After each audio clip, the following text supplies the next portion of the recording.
Vito on the beat.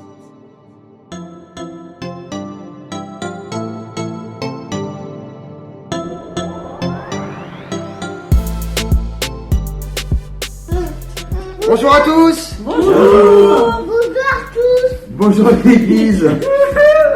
Nous voulons vous souhaiter un bon dimanche, un bon culte aujourd'hui, malgré cette période de confinement qui peut amener la solitude et l'angoisse chez certains, la peur chez d'autres, avec malheureusement des proches qui sont malades.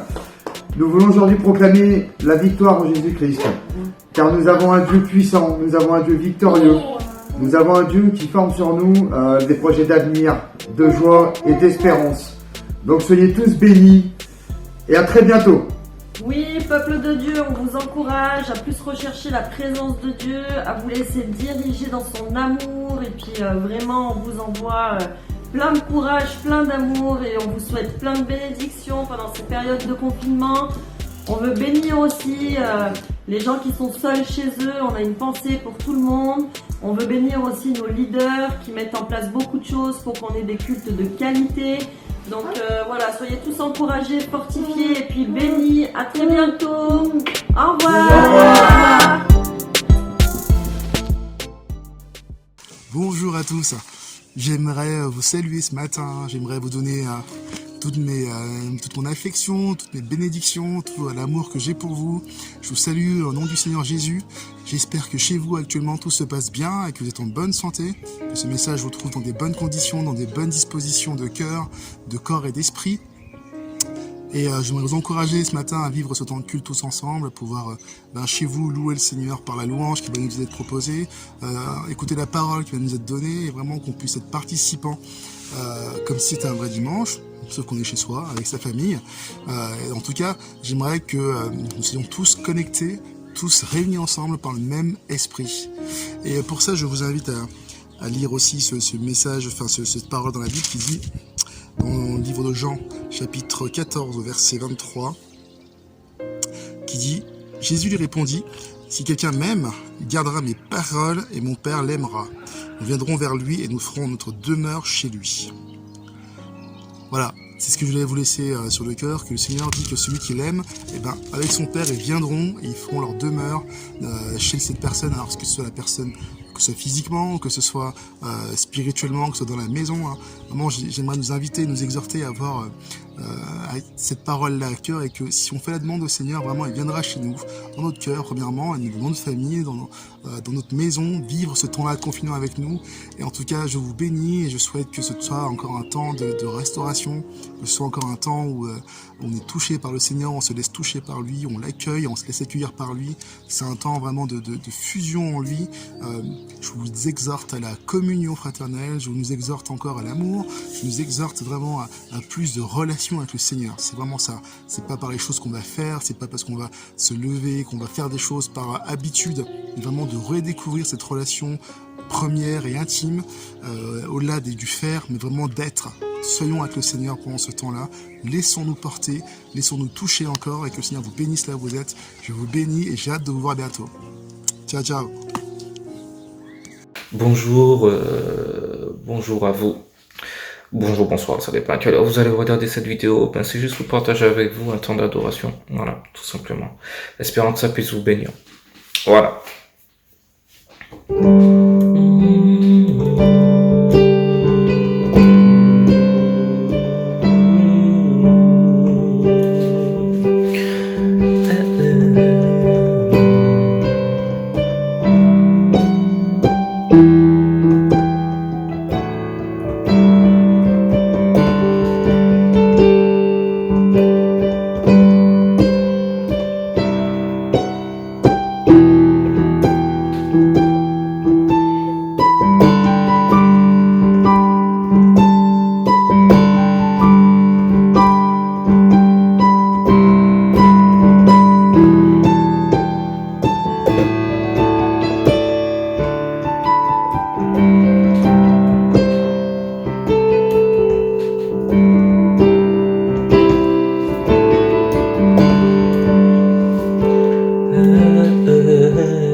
À celui qui règne en majesté,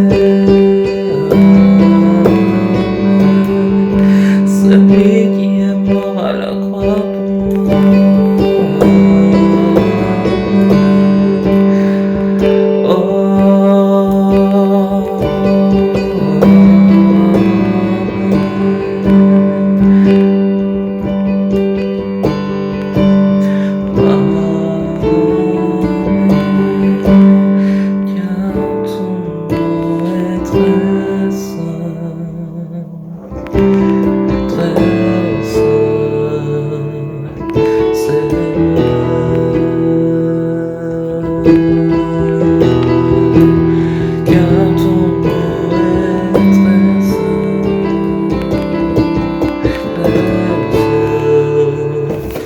Seigneur,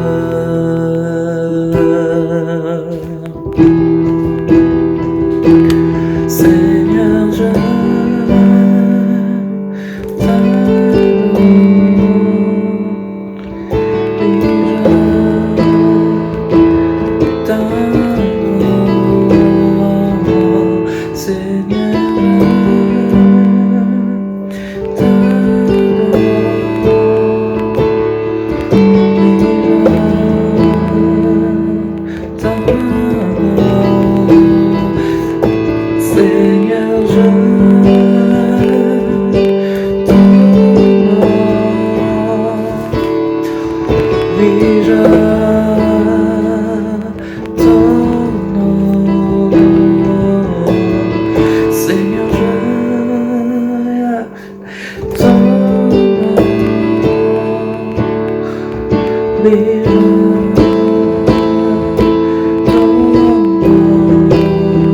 car ton nom est très saint,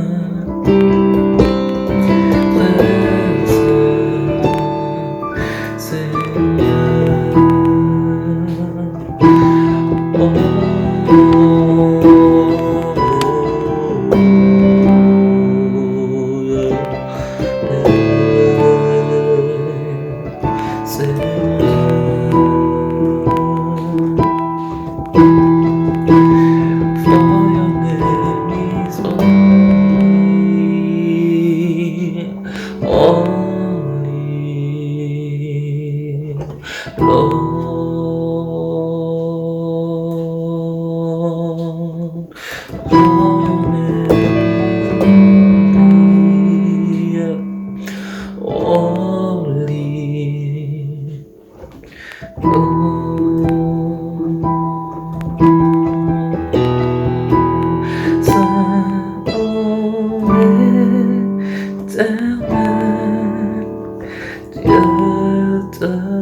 Assis sur le trône, you reign above.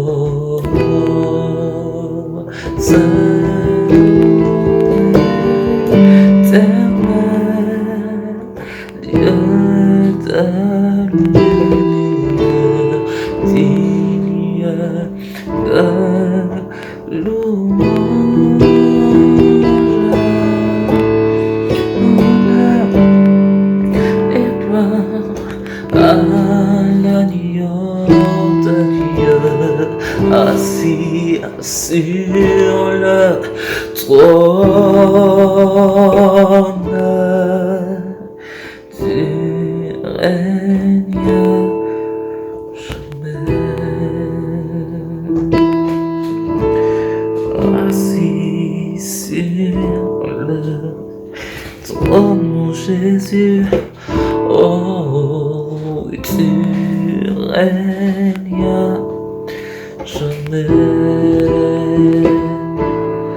Peu importe ce que je vis, tu es présent. Peu importe ce que je souffre, tu es présent. Peu importe ma détresse, tu es présent. Tu es là. Oh, oh, oh, oh. Pour ce que je vis, tu es présent. Peu importe ma détresse, tu es présent. Tu es là. Tu es là. Tu es là.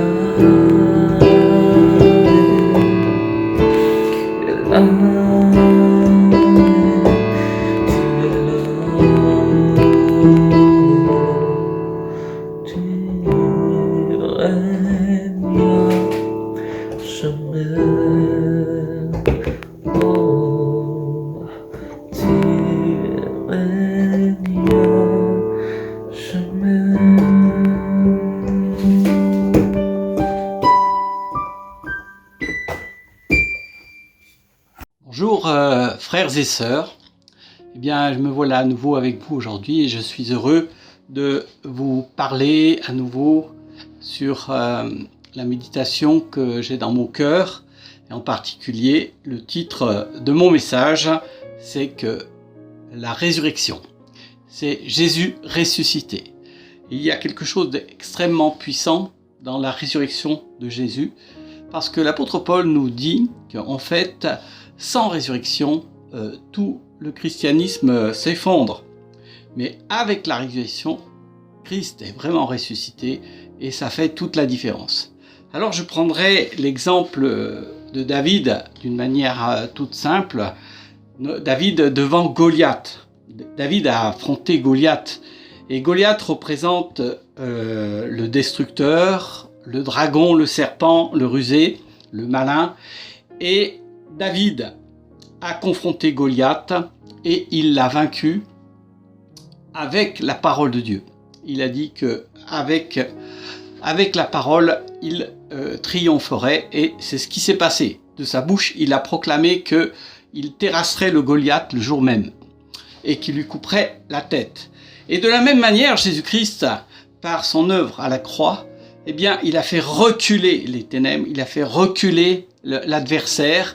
Et maintenant, aujourd'hui, eh bien, la perspective de la résurrection s'ouvre à nous d'une manière toute nouvelle.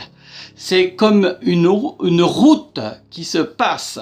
En fait, sous la croix, on pourrait dire qu'il y a comme une petite porte par laquelle il faut entrer, parce que c'est la porte de l'humilité qui nous fait découvrir que en Jésus-Christ, si nous passons par cette porte qui nous fait croire que la mort c'est la fin, eh bien c'est plutôt l'inverse. Parce que quand je passe par cette porte qui me donne un accès extraordinaire à la présence de Dieu, au trône de la grâce, et je peux m'approcher du trône de la grâce. N'oublions pas que le Seigneur a donné des signes puissants de ce qui s'est passé le jour le jour où Jésus a été élevé et où il a dit « J'attirerai tous les hommes à moi », comme le serpent de Moïse qui était donc un endroit où on fixait ses regards pour être sauvé et guéri. Et donc, n'oublions pas que ce jour-là, le voile a été déchiré. La terre a tremblé, les rochers se fendirent. Il y a quelque chose que Dieu voulait montrer. Ce jour où Jésus est mort, c'était pas la défaite. Au contraire, c'était la plus grande victoire, la victoire écrasante contre les ténèbres. La Bible nous dit que Jésus-Christ a traîné derrière son char triomphal. Il a traîné les puissances des ténèbres, les esprits de destruction, les esprits de mort, les esprits de rejet, les esprits de cruel, de méchanceté et de pauvreté et de maladie. Tout cela ont été traînés derrière son char triomphal. Et dans sa mort a été englouti aussi nos maladies, nos nos malédictions, nos malheurs générationnels, tout cela a été englouti parce que la mort a été réellement vaincue. Jésus-Christ est le plus grand des conquérants, le plus grand gladiateur, pour prendre une image romaine, où il a vaincu comme David, mais on pourrait dire 1 milliard de fois plus que David. L'œuvre de Jésus-Christ, c'est pour l'éternité, c'est pour toujours que Jésus est vainqueur et qu'il a gagné et qu'il est assis à la droite du Père. Il n'a plus rien à faire, Jésus. Il a gagné le combat, il l'a gagné, il a été le lion de Juda. À la fois, il a été l'agneau immolé, mais à la fois, il a été aussi le lion de Juda qui a gagné le combat pour toujours, pour l'éternité. Il est vraiment le roi lion ressuscité, à la fois l'agneau, et comme nous dit la parole, Jésus est sans égal, Jésus est sans rival, il est le roi des rois, il est le King of Kings, alléluia. Et il est couronné en cet instant même, en ce moment même, il est couronné de gloire, il est couronné d'honneur, il est couronné de grâce et de lumière, alléluia. Jésus est dans la lumière et cette vision resplendissante de la gloire de Dieu, cette perspective de la gloire de Dieu, nous devons la garder bien dans nos cœurs et dans nos esprits, alléluia. Et nous devons, par la grâce de Dieu, nous pouvons même élever le nom de Jésus-Christ comme le nom au-dessus de tous les noms. Alléluia. Il n'y a personne comme Jésus. Il est le seul qui s'est présenté devant Dieu. Nous nous rappelons dans Apocalypse combien il y a eu un silence très long d'une demi-heure, nous dit la parole, et pendant lequel même Jean a pleuré parce qu'il n'y avait personne pour ouvrir les sceaux. Eh bien, Jésus est venu et il a ouvert lui-même les sceaux pour pouvoir nous emmener dans un avenir glorieux, dans un avenir extraordinaire, dans un avenir incomparable. Et Jésus a inauguré pour nous une nouvelle route. Voilà, on va lire ce passage dans Hébreux au chapitre 10, verset 19. Ainsi donc, frères, puisque nous avons, au moyen du sang de Jésus, une libre entrée dans le sanctuaire par la route nouvelle, vivante, qu'il a inaugurée pour nous au travers du voile, au travers de sa chair. Et puisque nous avons, tenez-vous bien, un sacrificateur souverain, le meilleur, établi sur la maison de Dieu, sur la maison du Père. Eh bien, voilà ce que nous dit la Bible. Nous sommes invités à nous approcher avec un cœur sincère, dans une plénitude de foi, et le cœur purifié, les cœurs purifiés d'une mauvaise conscience. C'est Jésus qui fait cela, et il nous lave d'une eau pure. Et cela, nous le faisons avec une fermeté, comme Jésus qui était un soldat et un guerrier, qui a affronté le dragon, qui a affronté le diable, le Goliath, le serpent rusé, il l'a affronté et il l'a vaincu. Et ça, c'est très important que nous réalisions à quel point Jésus nous a ouvert les cieux, nous a donné accès à la présence même du Père, à la présence au trône, où nous pouvons recevoir tout le secours opportun, parce que Jésus a triomphé pour toujours, et nous pouvons, du fond du cœur, nous pouvons lui dire merci. Merci Seigneur Jésus-Christ, roi des rois. Merci parce que tu es le Messie, tu es le bon berger, l'agneau de Dieu, immolé. Et par ton sang, Seigneur Jésus, que tu as versé, ta vie que tu as donnée, eh bien, nous avons nous-mêmes, par la grâce qui nous vient de toi, nous avons la possibilité de rentrer dans ce que tu as fait. C'est-à-dire que toi, Jésus-Christ, tu as détruit tous les plans de l'ennemi, tous les plans, tout ce que l'ennemi a voulu faire pour détruire les hommes et l'humanité. Eh bien, Jésus est venu pour détruire les œuvres du diable et il l'a vaincu. Il a vaincu tous ces esprits de mort. Et nous élevons le nom de Jésus-Christ au-dessus, infiniment au-dessus de tous les esprits de méchanceté, de destruction, d'oppression, de maladie et tout ce qui nous entrave en fait, toutes les chaînes qui nous entravent. Sachez que Jésus nous a les délivrés des chaînes de l'esclavage. Il nous a délivrés pour toujours de ces chaînes.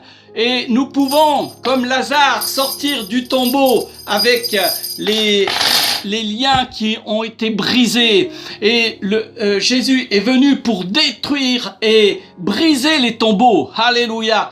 Nous savons que la résurrection de Lazare a été un moment clé dans la vie de Jésus-Christ, parce que c'est à partir de là que la foule qui était ici a voulu célébrer et glorifier Jésus en l'honorant et pour la fête des rameaux. Nous savons qu'ils avaient des branches et tout ça, et ils avaient mis des habits devant lui, et il est rentré dans Jérusalem d'une manière triomphale. Ça n'a pas empêché de continuer ce qu'il avait prévu, enfin ce que il savait, il connaissait sa mission. Sa mission, c'était d'être cet agneau immolé. Et rappelons-nous que ce qui est important, c'est la puissance du sang de Jésus-Christ. Sachez que à partir du moment quand Jésus est mort et que la première goutte de sang a passé, est sortie, tout d'un coup, tout l'enfer a réalisé que il fallait surtout pas que le sang de Jésus soit versé. Ils ont compris que c'était l'anéantissement de tout leur programme, de tout leur projet, de tout leur plan. Et merci Seigneur, parce que le sang de Jésus, c'est le sang de l'aspersion, c'est le sang par lequel nos vies sont protégées, comme les Israélites, quand ils sont sortis d'Égypte, ils étaient protégés, ils étaient couverts par ce sang si précieux. Et rappelons-nous que nous chantons ce chant. Nous sommes forts, oui, plus que vainqueurs. Nous sommes forts parce que Jésus peut nous garder. Jésus nous garder. Il peut nous garder purs. Il a déchaîné nos fers. Il est vraiment ressuscité. Et des profondeurs de l'enfer, il nous a ramenés à la vie. Alléluia. Nous étions morts. Nous étions morts par nos offenses. Nous étions morts par notre vie qui était loin de lui. Et il nous a ramenés à la vie. Il nous a transportés dans le royaume de son Fils bien-aimé, où Jésus est assis maintenant. Et il est toujours vivant, nous dit la parole de Dieu, pour intercéder en faveur des saints, c'est-à-dire nous tous. Alléluia. Jésus est vraiment le roi ressuscité, couronné de gloire. Alléluia. Merci Seigneur pour cette vision tellement merveilleuse et resplendissante. Sachant que notre Jésus est... son nom est merveilleux, son nom est glorieux, son nom est victorieux. Nous pouvons vraiment nous appuyer sur la puissance et l'œuvre que Jésus-Christ a fait. Jésus est au-dessus de tout esprit méchant, au-dessus de tous les trônes, au-dessus de toute royauté, au-dessus de toute dictature. Jésus règne. Et il aura le dernier mot, nous dit la parole de Dieu. Alléluia. Et sa victoire est pour l'éternité. Et nous savons qu'au travers de Jésus, la bonté du Père nous est transmise. La bonté du Père. Vous savez, Jésus, il est venu pour nous apporter la vie. Et il nous a apporté la vie comment ? Il nous a apporté la vie en nous faisant déjà connaître la bonté et le Père lui-même. Mais il nous a aussi apporté un autre consolateur, comme lui. Il lui ressemble tout à fait, c'est Jésus, mais c'est le Saint-Esprit. Alléluia, c'est Jésus qui a envoyé le Saint-Esprit. Il a dit, sans le Saint-Esprit, vous ne pourrez rien faire, sans Jésus-Christ non plus. Et je veux vous parler de ce témoignage que j'ai entendu il y a quelques années, qui m'a un peu bouleversé. C'était l'histoire de cette sœur missionnaire qui était jeune, relativement jeune, et qui était en mission en Afrique, et qui a eu un temps difficile, et tout d'un coup, son sang a comme été empoisonné. Et donc, la seule chose que on a pu faire pour la sauver, eh bien, c'était de lui faire une transfusion sanguine et complète. Il a fallu enlever son sang complètement empoisonné, et il a fallu que des personnes lui donnent son sang, et vous savez qu'il faut que le sang corresponde. Eh bien, par cette transfusion sanguine, cette sœur missionnaire a été sauvée. Elle a eu un temps de convalescence assez long, mais elle a été sauvée, elle a été guérie. Alléluia. Et de la même manière, je dirais que le sang de Jésus-Christ nous est donné parce que Jésus nous donne une vie nouvelle et un ADN qui est dans le sang. Et on peut dire que c'est comme s'il y a un sang nouveau qui coule dans nos veines. Alléluia. Vous vous rendez compte? Jésus, par son pardon si immense, parce que Jésus a dit sur la croix, pardonne-leur, Papa, Père Céleste, pardonne-leur, parce qu'ils ne savent pas ce qu'ils font. Ils ne savent pas ce qu'ils font. Et son pardon est extraordinaire. Son pardon est incomparable. Son pardon est incommensurable. C'est-à-dire qu'il n'y a pas de limite à son pardon. Quand nous venons dans l'humilité et reconnaissons que nous avons besoin de lui, que nous acceptons son plan et sa mission, ce qu'il a fait pour nous, alors notre vie est complètement changée. Nous passons de la mort à la vie, des ténèbres à la lumière. Et alors nous pouvons à nouveau expérimenter la gloire de Dieu comme Adam et Ève. Vous savez, Adam et Ève vivaient dans la présence même de Dieu et dans la gloire de Dieu. Ils en bénéficiaient à chaque minute, à chaque seconde. Ils étaient dans la gloire. Ils vivaient quelque chose d'immensément beau, la beauté de la présence et de la gloire de Dieu. Cette gloire, vous savez, comme les couchers de soleil. Vous avez déjà vu ces couchers de soleil ou ces levées de soleil qui sont resplendissants. La gloire de Dieu est 1 milliard de fois multipliée par rapport à ces couchers de soleil qui sont tellement majestueux, qui sont tellement royales. Eh bien, Jésus, la gloire de Jésus, la gloire du Père, la gloire du Saint-Esprit, c'est des milliers, des millions de fois plus grand, plus resplendissant. Et le Seigneur nous invite, comme lui, il a pratiqué la grâce. C'est au travers de sa grâce que nous sommes guéris, sauvés. De la même manière, nous devons dans un premier temps recevoir la grâce, mais nous devons aussi appliquer la grâce, c'est-à-dire pardonner. Et vous savez, nous avons un exemple merveilleux dans la parole, c'est Étienne qui a pardonné à ceux qui venaient le lapider et qui venaient pour le tuer. Il a quand même appliqué la grâce en disant « Père, je te demande de ne pas leur imputer ce péché. » Alléluia.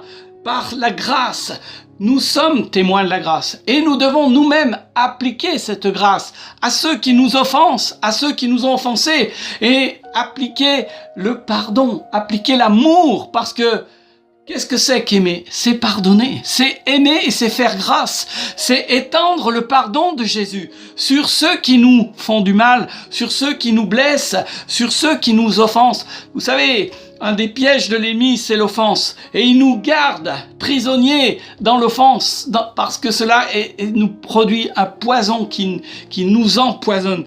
Et l'antidote à l'offense, c'est la grâce, c'est le pardon. C'est recevoir le pardon et donner le pardon, comme Jésus l'a fait. Et dire comme Jésus, pardonne-leur, Père, ils ne savent pas ce qu'ils font. Alléluia. Vous savez, les ténèbres reculent devant toutes les œuvres de la croix, parce que la croix représente le pardon de Dieu. La croix représente l'amour, l'affection de Dieu et le pardon de Dieu, la grâce et la miséricorde de Dieu qui triomphe du jugement. Ce nom est vraiment merveilleux. Jésus, David, notre David, le fils de David, le lion de Juda qui a vaincu le Goliath. Alléluia. La victoire écrasante de Jésus, vous savez, elle a été pour tout le peuple après, pour toute l'Église. Elle a été pour le peuple juif, mais elle a été pour les païens, pendant le monde entier. Jésus-Christ a détrôné pour toujours l'usurpateur, le dictateur. Et Jésus maintenant, aujourd'hui, Jésus en nous, Christ en nous, c'est l'espérance de la gloire de sa présence, alléluia, sa présence qui vient dans nos cœurs. Et vous savez, c'est extraordinaire ce que Dieu fait dans nos cœurs. Voilà, ici je vous présente un cœur alors notre cœur, vous savez, avant que Jésus vienne dans ce cœur, eh bien notre cœur, il est brisé. Et puis, notre cœur, un jour, Jésus est venu à l'intérieur et il nous apporte un cœur nouveau et un esprit nouveau. Alors, vous voyez, là, c'est à l'envers, mais en réalité, c'est un esprit nouveau et un cœur nouveau. Et notre cœur n'est pas appelé à rester comme cela, il est appelé à grandir. À partir du moment où nous avons un cœur nouveau et un esprit nouveau, notre cœur est appelé à s'élargir. Alléluia, à s'élargir pour qu'il puisse être rempli en plénitude et comblé de la présence du Saint-Esprit. Alléluia. De la présence et de l'amour du Saint-Esprit, de l'affection du Saint-Esprit, parce que c'est le Saint-Esprit qui va nous aider à accomplir notre mission. Comme chacun de nous, nous avons une destinée, une mission, et le Seigneur veut nous aider à comprendre ce qu'est notre mission, comprendre ce que Jésus a voulu faire. Alléluia, au travers de cette œuvre de la croix et au travers de la résurrection. Au travers de la résurrection, vous savez, pour nous, c'est extraordinaire. L'Église orthodoxe en Asie a bien compris, mieux que en Occident, ce qu'est la résurrection. Quand ils disent « il est vraiment ressuscité », c'est ça toute notre espérance. Toute notre espérance est dans la résurrection parce que c'est la vie même que Jésus est venu nous transmettre. C'est au travers de son Saint-Esprit que la vie vient en nous et qu'elle coule comme un torrent débordant, comme des eaux vives qui viennent nous renouveler, qui viennent nous revitaliser, qui viennent nous amener dans une dimension spirituelle, une dimension de sa présence alors inconnue jusque-là. Alléluia. Rappelons-nous que Jésus est mort pour que nous puissions être remplis de sa vie, pour que nous puissions avoir les armes de la lumière. Et les armes de la lumière nous sont communiquées par le Saint-Esprit, par l'amour du Saint-Esprit, l'affection du Saint-Esprit que le Saint-Esprit a pour nous, par la consolation qu'il nous amène, par sa présence dans nos cœurs. Alléluia. Nous avons besoin de la présence du Saint-Esprit dans nos cœurs et dans notre cœur pour pouvoir entrer et suivre Jésus. Alléluia. Où Jésus nous emmène. Jésus où il nous amène. Alléluia. Et le Saint-Esprit nous aide à entrer dans cette confiance surnaturelle, dans cette conscience surnaturelle que Christ est en nous, que Jésus est en nous, que l'amour du Père est en nous, que la communion du Saint-Esprit est là avec nous. Alléluia. Et tout ça parce que Jésus a donné sa vie, donné son sang, donné son amour sur la croix. Il a montré son amour. Alléluia. Il n'y a pas de plus grand amour que de donner sa vie pour ceux que l'on aime. Et Jésus nous a aimés au-delà de toute mesure, au-delà de tout ce que nous pouvons imaginer. Et je vous invite vraiment à creuser dans cet immense espoir, cette immense espérance qu'est la résurrection pour nous en tant qu'enfants de Dieu, en tant que fils et filles de Dieu. Si Jésus est ressuscité, nous ressuscitons avec lui. Alléluia. Nous mourrons avec lui. Alléluia.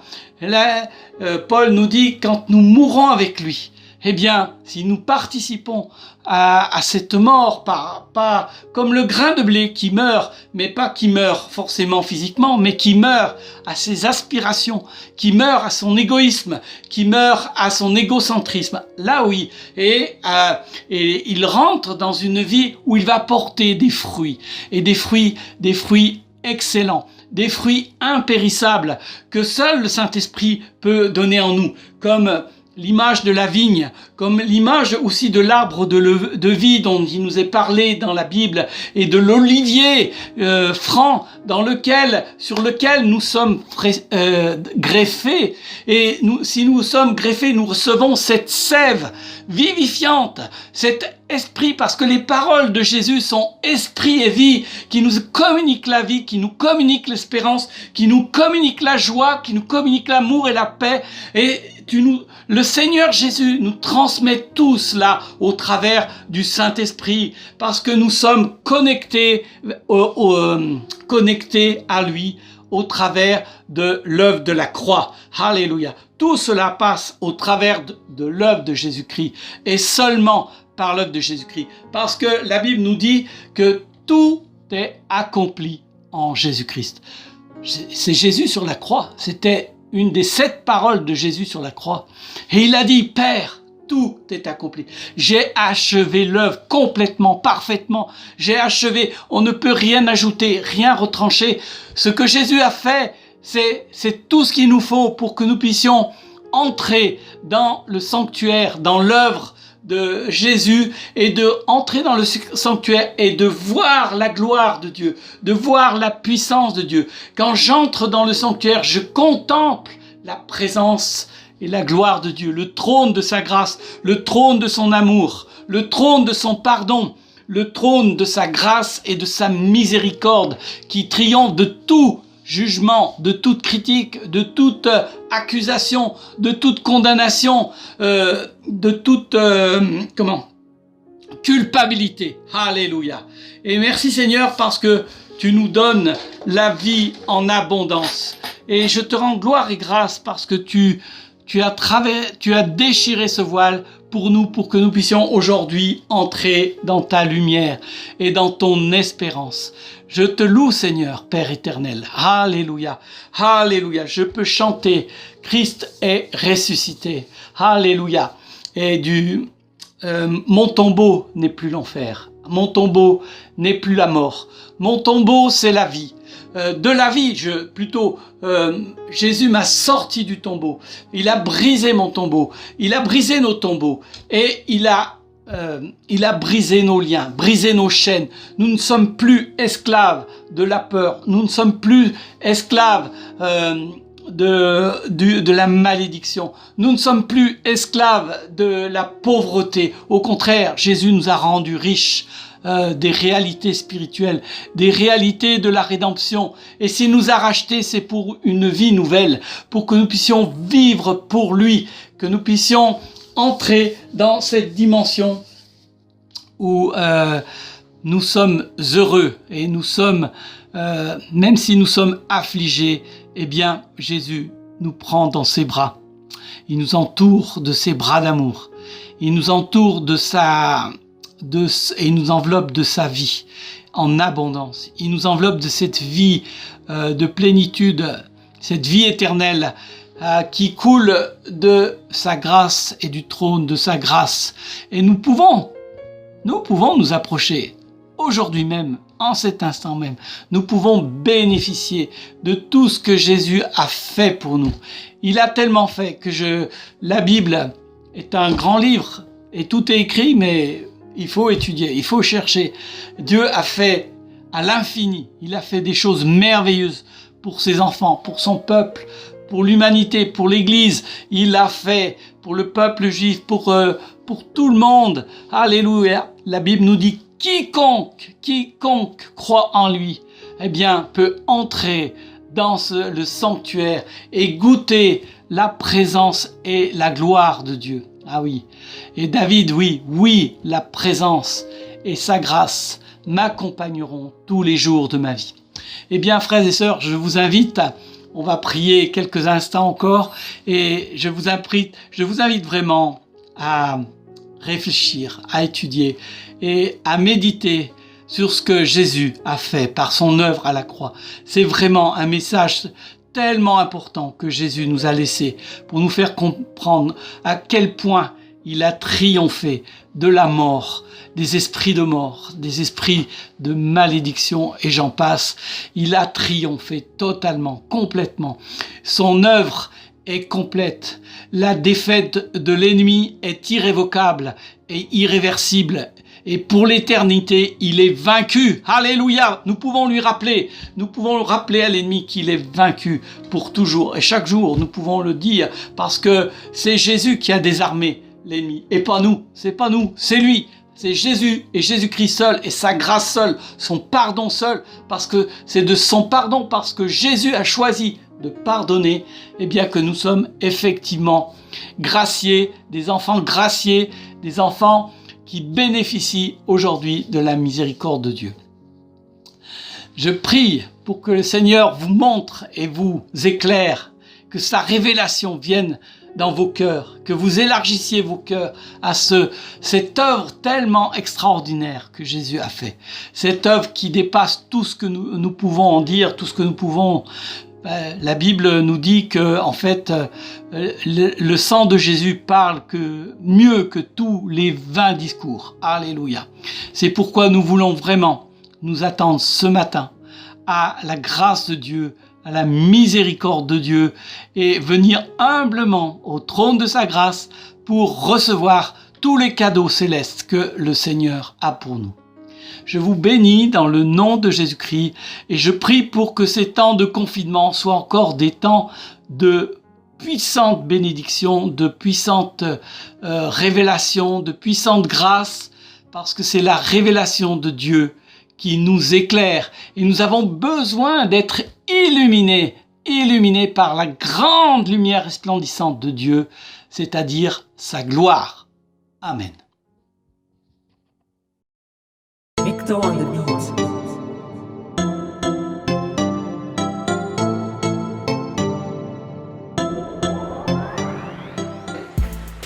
Alors mon Jessie, cette semaine on a fêté la Pâques. T'as eu plein de chocolat pour Pâques et aussi on a vu qu'est-ce que ça pouvait signifier la Pâques. Et on a dit que la Pâques c'était la résurrection de Jésus. Jésus, il est mort pour nous et il est ressuscité. Alors qu'est-ce que ça veut dire pour toi, ressuscité? Qu'il est pas gentil. Oui, mais qu'il est aussi Vivant. il est vivant. Et qu'est-ce qu'on dit? Gloire à Dieu. Gloire à Dieu, il est vivant, il est mort pour nous et puis il est ressuscité, il est vivant, Jésus là. Et puis aussi, Jésus pour toi, il est fort comment? Très plus fort que tout ce qui existe. Ah, plus fort que tout ce qui existe. Il n'y a rien de plus fort que Jésus alors. Même la mort. Même la mort, t'as raison mon chéri. Et pour tout ça, eh ben, on rend gloire à Dieu et puis on dit Amen. Pour vous, Jésus est fort comment? Pour moi, Jésus est fort mentalement et physiquement. Car il a supporté le poids de sa croix et des péchés. Les garçons, je voulais parler avec vous un peu de la résurrection de Jésus. Alors, qu'est-ce que c'est la résurrection?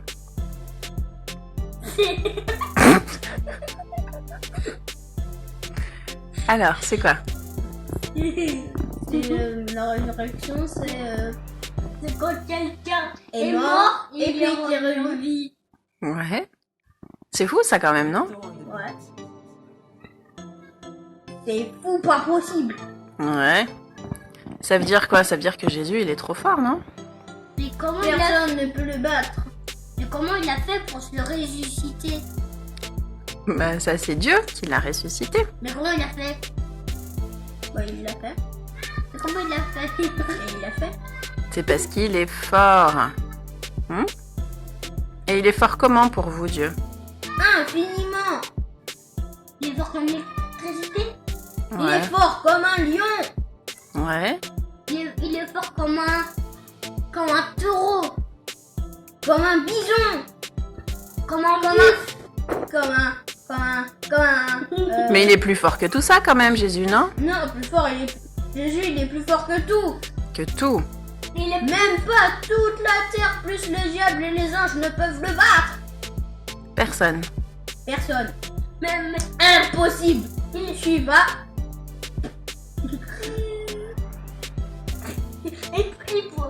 Bon, Jésus, il est fort comment pour vous dans votre vie à vous? Il est fort comme infini. Comme toute la terre.